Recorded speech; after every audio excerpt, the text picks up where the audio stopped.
Flosstube. I'm Kayla, the Hufflepuff Stitcher, and welcome to my channel. We are joined today by all three dogs who are currently on the floor, and of course, little Honey Badger. You say hi? Say hello! Wanted to start out by saying thank you to Shirl at Tranquil Stitches for the wonderful shout out there. I'm glad that we were able to make you smile. Beyond that, before we get into the stitching, which I'm sure you're all here for, we got some quick life updates. So the first one being that I actually did get quite a bit of stitching done this month, and that is in part thanks to the fact that we had to self-quarantine for 2 weeks. Last video, I had shown that piece that I had done for a family member who was getting married. Well, we went to the wedding. We were the only ones who wore masks. And come to find out that Monday afterwards, somebody ended up testing positive for COVID. So because of that, we were exposed. We had to stay home. We're all fine. Everything's awesome.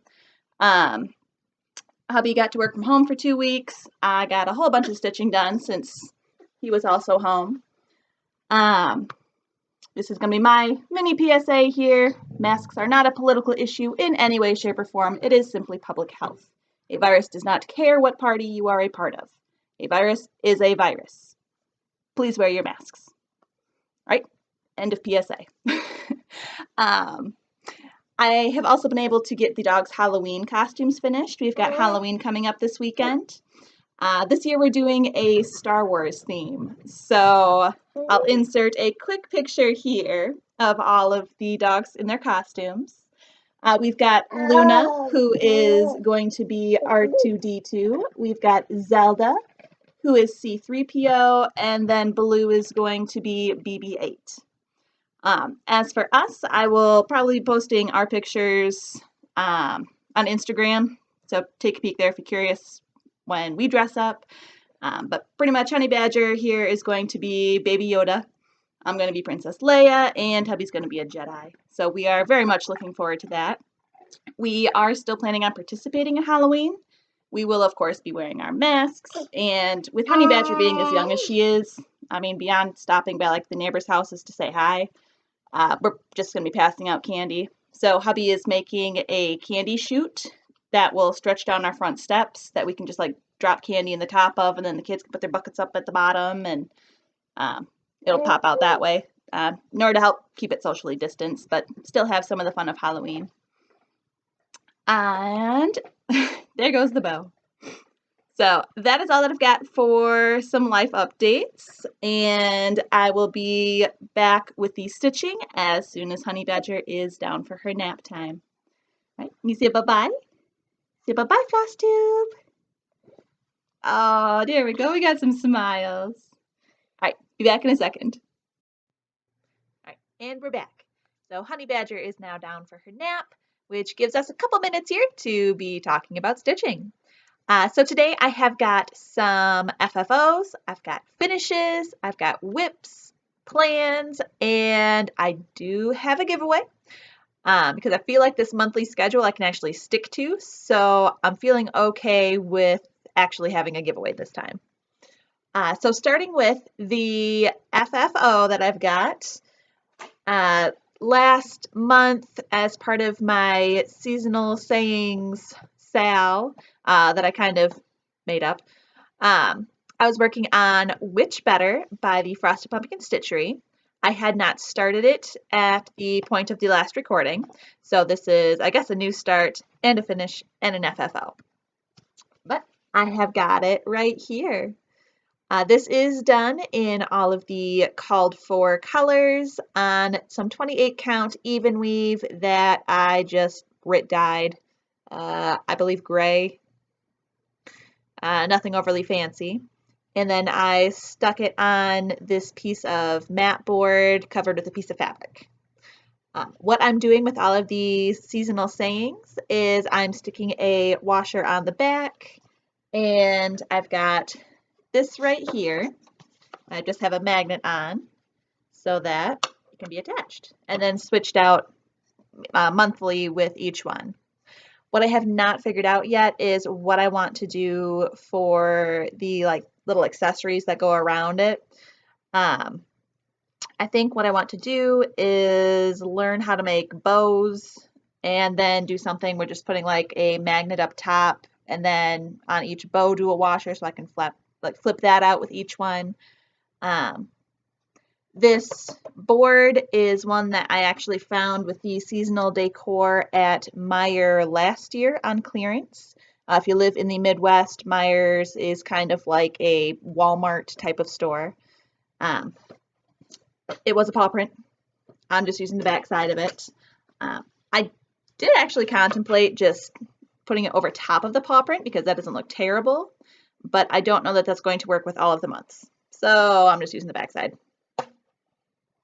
Works well.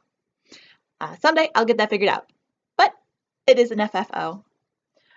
And then moving on to just the regular finishes that I've got, I have finally finished my Beaded Star by Riolis, which I will insert a picture of here for where I was last time. And this is how it turned out. So I know that I want to make this into an ornament.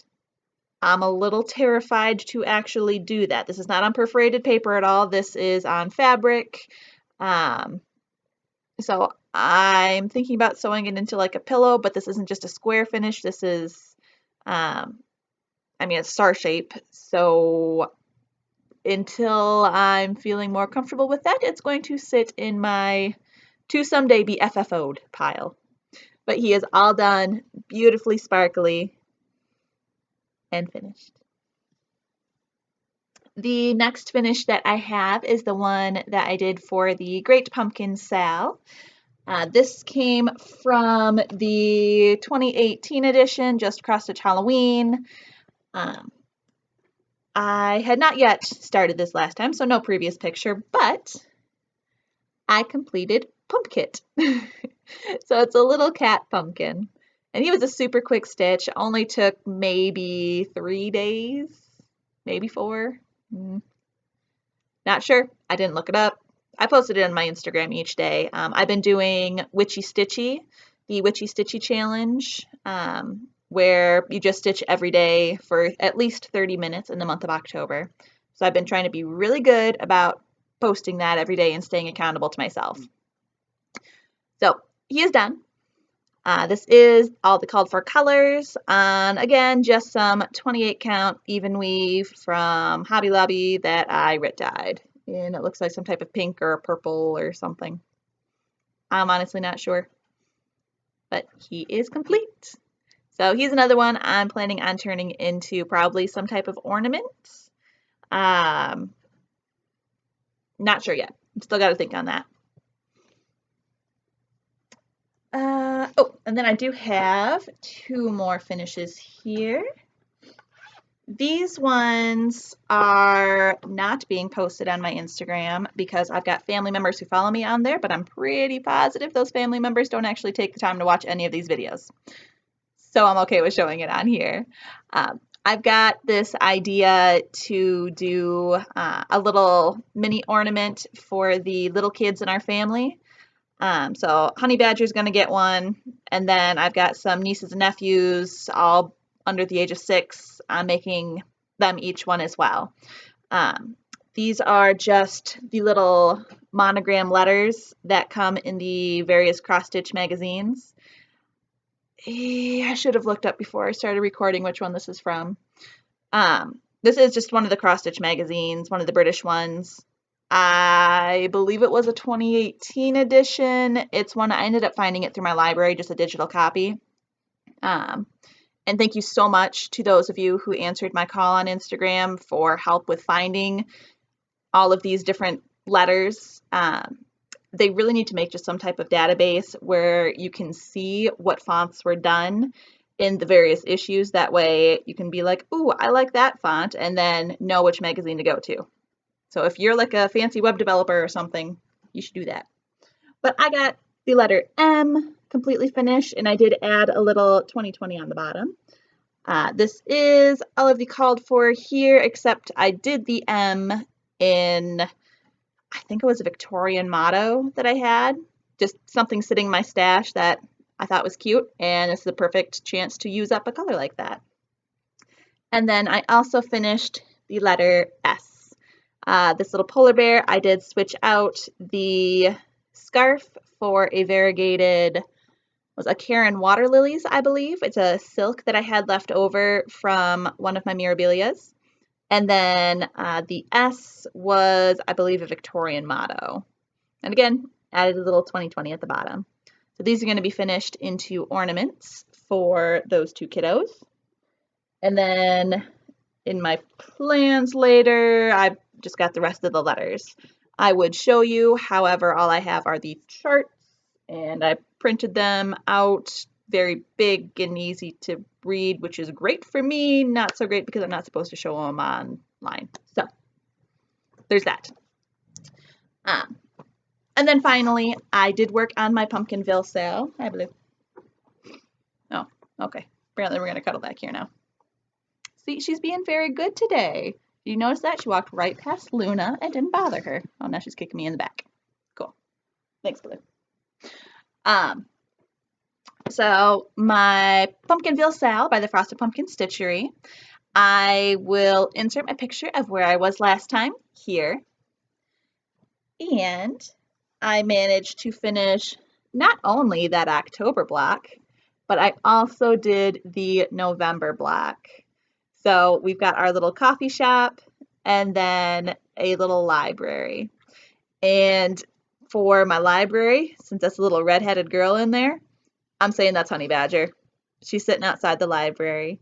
We're actually doing our local library's 1,000 books before kindergarten challenge, and she is already past 200 books.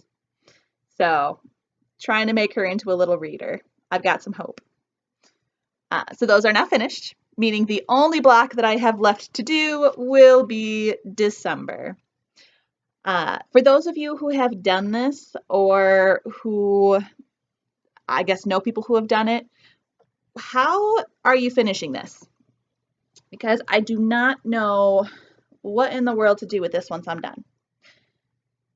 I mean, I might frame it, but I don't know that I necessarily want this framed. I'm thinking maybe some type of like wall hanging finish. I'm not the greatest of sewers though, so I'm not sure. I guess if you have any ideas on what in the world I can do with this when it's finished, let me know. I am definitely down for some inspiration. Only one more block to go on that. And give me just a second to put this away, because if I don't put it away now, I'm going to have a whole pile of stuff to deal with. And when Honey Badger wakes up, she's going to see that pile and try getting into it, because we have officially mastered the art of crawling as of yesterday. Nothing is safe anymore. Checking out my notes real quick, it looks like moving on to whips next. So what I have started doing this month is really putting in some work on my HAED. I am doing Mini Loyalty by HAED. And what I've been doing with this, as I dig out the cover photo to show you, there it is, I've been just doing 1 square a day. That way it's getting some slow progress being made on it, but consistently so. This is what it will eventually look like. So it is just the like Hufflepuff house crest there. And I will insert my picture of where I was last time here. And, ooh, we're sideways. There we go. This is how far I got. So I officially have my very first page finished. Woohoo! And then I'm on the second page. This random like dark dot up at the top, that is the halfway point across the entire top row. So definitely progress. Today I'll be working on the far edge of page 2, and then I'll start going down and filling in the rest of that as we go. What I have done since I last showed you this that has really helped for me is I actually took this off of the scroll frame that I have and instead put it in a giant Q-snap. For me, it just makes it easier to insert the threads, I guess, like, you know, finish off the threads, get a thread started without having to turn over an entire Q-snap. Or, sorry, an entire scroll frame. I cannot talk. What I've also done is I stopped parking, and instead what I'm doing is I'm color completing with that thread. So, like, black, I'll keep going until I finish off the thread. I'm not going to color complete the entire color all at once. I feel like that just get overwhelming real quick, especially since I am doing this on paper. I don't have Pattern Keeper or anything fancy like that. So just color completing the thread gets us a bunch of random ones further down. But I've been finding that it works really well for me. What I have also done is I started taping the pages together. I will show you this because if you can figure out the entire HAED based on this, you are amazing, and quite frankly, you deserve it. But so I've got going across the top of the page, and then I taped the other page to it so that I can keep going over here if I need to finish off a thread. And, you know, just highlighting off as I go to mark down the random ones that I have done. So there is that. And I've really been liking making the slow progress on it. I've been using Honey Badger's second nap of the day because we're currently at about a 3-nap schedule. So our second nap of the day is usually dedicated to doing my 1 square of this, and then her third nap, and after she goes to bed for the night, I work on just whatever my couch project is, which at the moment, my couch project is those letters for the nieces and nephews, because I want to make sure that those all get done. Sorry, again, just putting this away, that way I don't have a mess to clean up later. The next whip that I have, I started on Flurry. This is the next one in the Snowbells series. I have, I believe, 2 of these finished already. And what I'm planning on doing, I saw in a local Stitchy store whose name I don't recall. It's up in Grand Haven, Michigan, though. It's like a yarn / cross stitch store. It's not just specifically cross stitch. But they had all of these displayed on a Christmas wreath, just kind of like going around the wreath, and I thought it was the cutest thing. So I'm working on this series and trying to get them all. I've already got my wreath bought. I bought it last year at like 90% off clearance sale. I got this started. So no before picture because this is a new start, but that is what I've got so far. And the reason I started this, because I'm very much not a winter person. I know I live in Michigan, but the winter is too cold and I don't like it, and I'm not ready for snow yet. We've actually got snow in the forecast for Sunday. However, I ended up running out of my even weave, so I was waiting to get a start on those letters and on my Pumpkit, and what was it? Witch Better, I believe. I needed the fabric for that as well. But I had run out. So I had gone to Joann's to pick up some 28 count even weave because they had like a 60% off coupon or something like that. And I got it. And that is the most uneven even weave I have ever seen. It is not 28 count. I ended up looking at some of the reviews online after I had purchased it just to see if anyone else had the same issue. And all of the reviews were incredibly negative.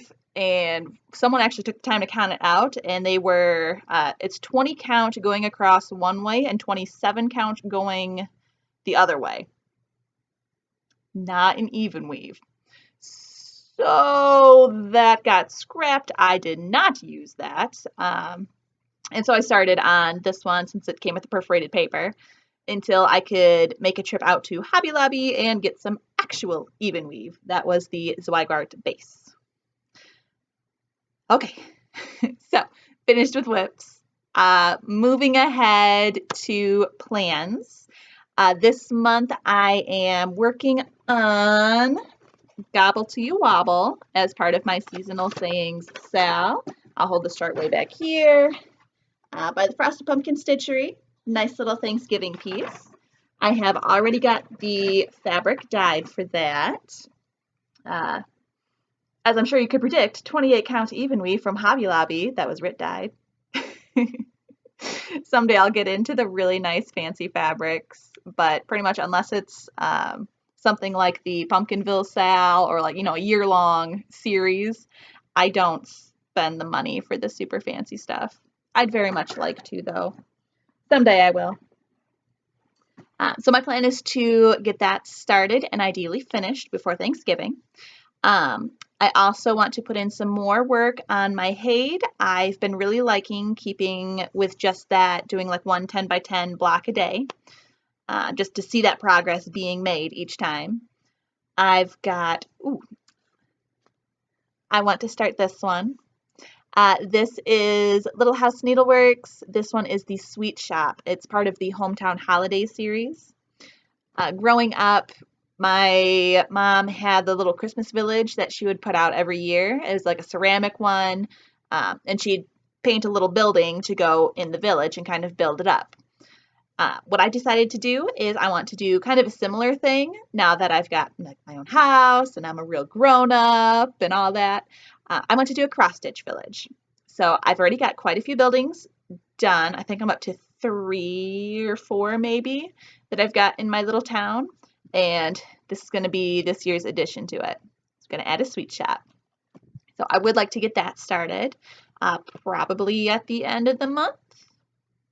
Maybe, I'm not sure. We'll see how it all plays out and what I'm in the mood for. And then the only other thing that I'm really planning on working on is going to be finishing up those letters for the nieces and nephews. I still have 3 more to do for them, and then I want to do one for Honey Badger as well.